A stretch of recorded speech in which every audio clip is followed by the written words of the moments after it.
got so motherfucking design on right now. Bring it down, bring it down, bring it down. I got 3 old guys on the block. Assalamualaikum warahmatullahi wabarakatuh. Perkenalkan, kami dari Kelompok 9. Pada pertemuan kali ini kita akan membahas tentang konser Coldplay yang akan dilaksanakan di Indonesia pada tanggal 15 November tahun 2023. Hal ini membuat gempar seluruh warga Indonesia sampai-sampai tagar konser Coldplay trending di Twitter. Di sini kita akan melihat bagaimana tim pro dan tim kontra akan menyampaikan pendapatnya. Oke, mulai dari tim pro dulu, silakan untuk menyampaikan pendapatnya.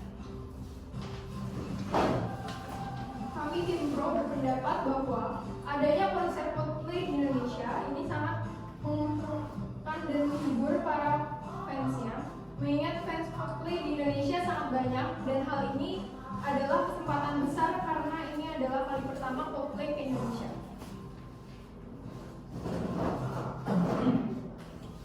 Kami dari tim kontra berpikiran bahwa memang hal tersebut akan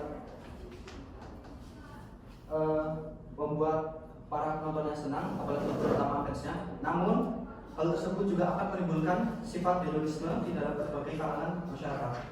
Sifat ini mungkin tidak akan menjadi masalah jika orang tersebut memiliki status sosial yang tergolong menengah atas, tapi akan menjadi masalah jika mereka itu menengah di bawah, karena mereka itu akan mencoba menaikkan status sosial mereka, dan demi mencapai hal tersebut maka mau tidak mau mereka akan meminjam uang, dan jalan untuk meminjam uang dengan cepat adalah melalui pinjol. Pinjol ini sekarang menjadi salah satu penyakit yang sudah sangat mengakar dan tumbuh subur di Indonesia. Dan jika dilihat dari data per April tahun 2023, Otoritas Jasa Keuangan melaporkan jumlah rekening aktif penerima pinjaman mencapai 17,31 juta akun. Jumlah ini mengalami peningkatan sebesar 28,12% dari tahun sebelumnya. Secara keseluruhan jumlah rekening aktif pinjol di Indonesia masih berpusat di Pulau Jawa dengan jumlah rekening penerima pinjaman aktif sebanyak 12,88 juta. Seperti yang kita ketahui, jika sudah terlilit pinjol, maka mereka akan melakukan berbagai macam cara untuk melunasi utang mereka, seperti menggadaikan sertifikat, atau bahkan mereka tidak segan-segan untuk melakukan hal yang bertentangan dengan hukum. Maka dari itu, kami dari tim kontra secara tegas menolak konser Coldplay di Indonesia. Terima kasih. 1, 2, 3. Baik, kami dari tim pro ingin menyanggah tentang sikap hedonisme. Sebenarnya memang sikap hedonisme ini merupakan suatu sikap yang patut kita hindari, tetapi itu tergantung bagaimana cara kita menghadapi. Sebenarnya ketika kita menginginkan sesuatu, kita pasti akan berusaha, kita pasti akan mengorbankan agar kita mendapatkan suatu keinginan tersebut. Misalnya kita ingin membeli sepatu yang bermerek, pasti kan harganya cukup fantastis ya.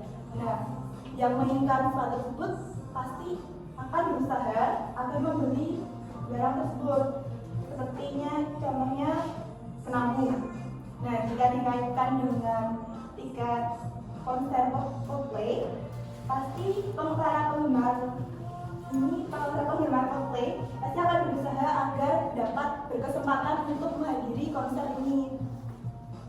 Lagi pula untuk info dari terselenggaranya konser ini kan pasti ada di jauh-jauh hari. Pasti akan ada kesempatan untuk mengumpulkan budget lebih gitu. Jadi kami dari tim pro menganggap bahwa perilaku hedonisme ini kurang signifikan karena kita dapat mempertimbangkan bahwa apakah sebenarnya kita tuh kalau nonton Coldplay worth it gak sih? Terima kasih. Selanjutnya untuk tim Pro silakan. Kami kurang setuju dengan pendapat tim Kontra. Kita tahu bahwa pinjol ilegal memang dilarang oleh pemerintah. Pemerintah juga sudah mengimbau untuk tidak mengajukan pinjaman online. Semua juga tergantung diri sendiri untuk mengatur keuangan. Data yang didapatkan sebesar 35% pinjol untuk kebutuhan seperti usaha, pendidikan, dan kesehatan. Jadi pinjol tidak hanya didasarkan untuk ponsel, tetapi bisa kendala finansial lainnya.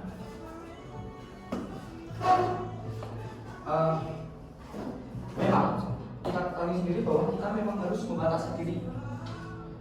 Namun seperti yang kita ketahui bersama, info konser Coldplay dan batas pembelian tiket itu hanya berselang selama 2 minggu, sehingga masyarakat membutuhkan uang secara cepat dan mau tidak mau mereka akan menggunakan pinjol. Dan jika dilihat dari data di Jabar, pinjaman uang ke pinjol yang banyak digunakan untuk pinjaman non produktif per Mei sekitar 61,6% dan untuk kebutuhan produktif sekitar 38,4%. Terima kasih. Izin menambahkan, kami dari tim Pro terkait pelaksanaan konser Coldplay di Indonesia. Jadi poin positif bukan hanya tentang terlibatnya fans Coldplay yang ada di Indonesia. Poin positif yang lain itu ada tentang penambahan peluang usaha baru. Peluang usaha baru yang peluang itu bisa dijadikan seperti penjualan makanan dan minuman di sekitar venue. Selanjutnya ada penitipan kendaraan, ada jasa fotografi dan videografi, penjualan merchandise, dan pembukaan jasa penginapan. Oleh karena itu kami dari tim Pro menyatakan bahwa pertunjukan Coldplay di Indonesia itu sangat baik untuk dilaksanakan.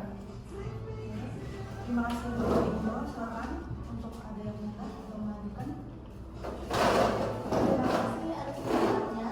Tapi kita sebagai tim Kontra berpendapat bahwa jika memang benar jika konser Coldplay diadakan di Indonesia pasti akan menambah peluang usaha, tetapi pasti juga banyak sponsorship yang akan masuk, terutama sponsor F&B yang besar, sehingga hanya akan menguntungkan sponsor yang besar saja. Selain itu pasti kebutuhan akan kamar hotel juga meningkat, sehingga hotel juga akan meningkatkan tarif per malamnya, sehingga akan membebani para penonton di bagian pengeluaran. Selain itu, sampah juga menjadi masalah yang tidak bisa dihindari dari adanya konser sebesar konser Coldplay di Indonesia. Menambahkan pendapat, benar seperti yang dikatakan oleh Riri bahwa konser Coldplay merusak lingkungan. Hal ini dikarenakan kurangnya kesadaran masyarakat Indonesia dalam membuang sampah pada tempatnya. Banyaknya penonton konser memungkinkan adanya potensi kerusakan lingkungan seperti sampah yang berserakan. Hal itu bisa saja menjadi penyebab banjir. Selain itu, sisa-sisa sampah pasca konser yang berserakan juga menimbulkan lingkungan yang Terima kasih untuk tim Kontra. Silakan tim Pro. Menyangga, menurut kami dari tim Pro, Coldplay sendiri itu punya campaign yang tentang peduli lingkungan. Jadi pada saat konser, Coldplay sendiri menghimbau kepada penonton untuk membawa tumbler guna mengurangi sampah plastik. Lalu dari pemerintah juga menyediakan tempat sampah dan fasilitas kebersihan lainnya. Kami rasa dengan meningkatkan fasilitas kebersihan dapat meminimalisir tumpukan sampah yang ada. Dan pada saat konser Coldplay sendiri selesai, itu juga bisa disediakan tempat sampah di pintu keluar. Jadi pada saat peserta konser keluar bisa membawa sampahnya dan dibuang ke tempat sampah yang ada. Oke, selanjutnya. Kami juga memiliki pendapat lainnya seperti yang tadi sudah dikatakan teman kami. Banyaknya peluang usaha pasti diikuti dengan terbukanya lapangan pekerjaan. Konser yang digelar di GBK membuat penginapan sekitar GBK penuh. Hal tersebut bisa membuat pihak penginapan membutuhkan dan merekrut karyawan baru. Selain itu, masyarakat sekitar dapat melakukan jasa penyewaan kendaraan dan penitipan barang. Pihak penyelenggara juga tentunya membutuhkan penyedia, sehingga merekrut beberapa orang sebagai panitia.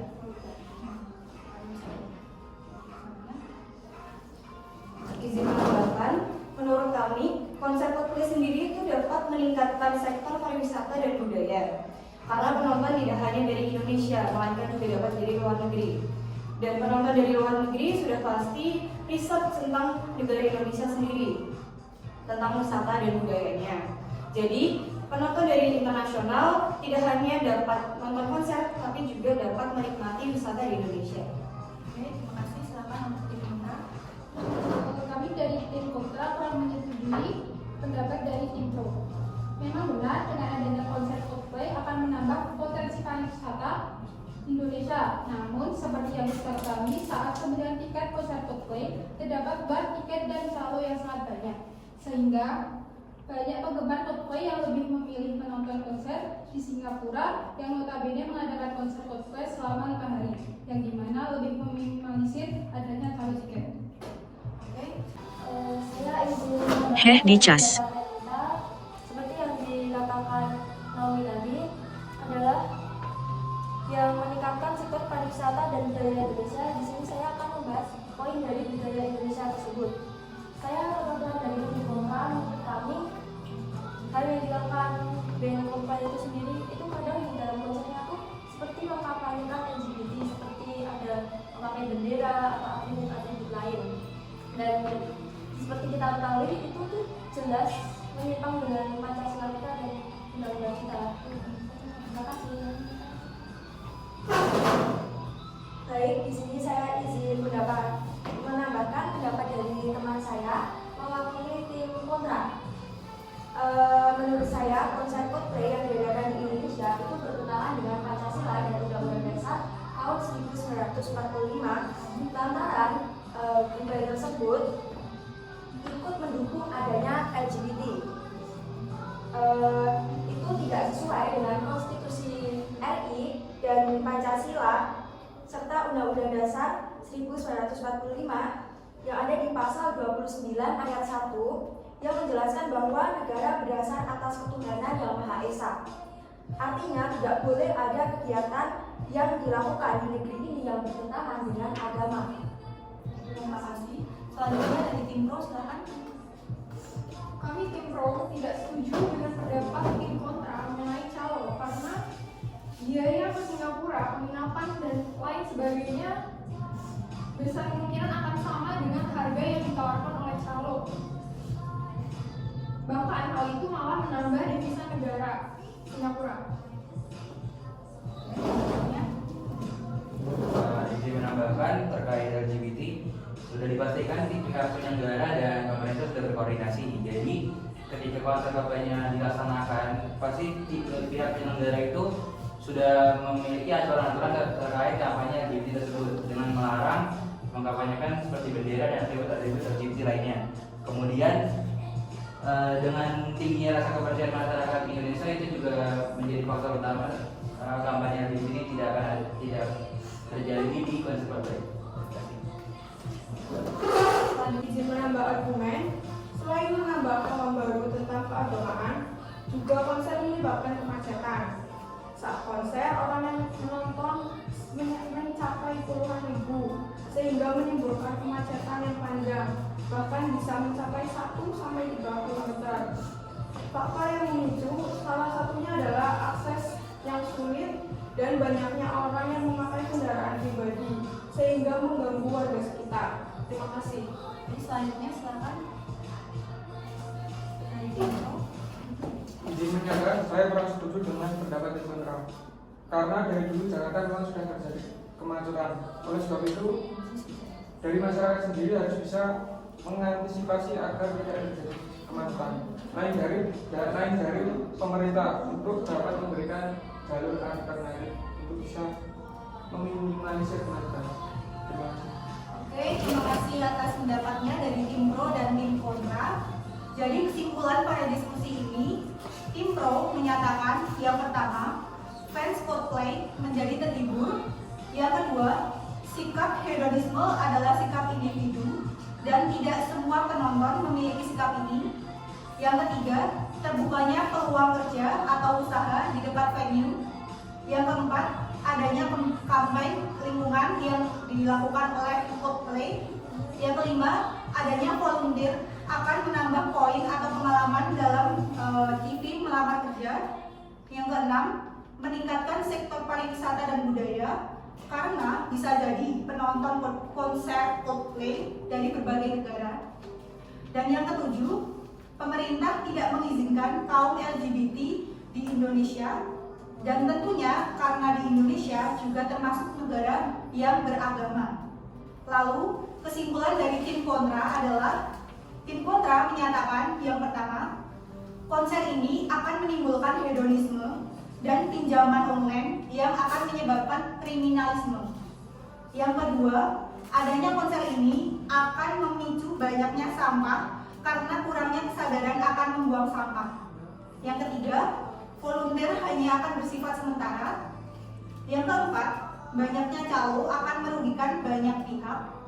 Yang kelima, konser ini tidak sesuai dengan nilai Pancasila dan Undang-Undang Dasar. Dan yang terakhir, akan memicu adanya kemacetan. Terima kasih. Sekian dari kelompok 9. Assalamualaikum warahmatullahi wabarakatuh.